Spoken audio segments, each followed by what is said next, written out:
de Catalunya les inversions es concreten en tres prioritats. Primer, invertir en els hospitals, sobretot els hospitals de l'Institut Català de la Salut, en el cas de Tarragona Joan 23, per una banda. En segon lloc, el disseny i construcció de nous centres que responguin a necessitats particulars del territori i que augmenti la resolució dels centres dels ambulatoris i alhora descongestionen les urgències dels hospitals.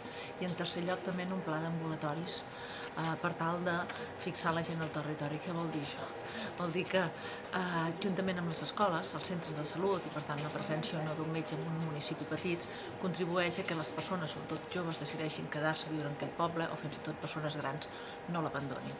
I això és una línia de treball del govern no solament en salut sinó també en educació i això explica entre altres coses també la munió d'ambulatoris i de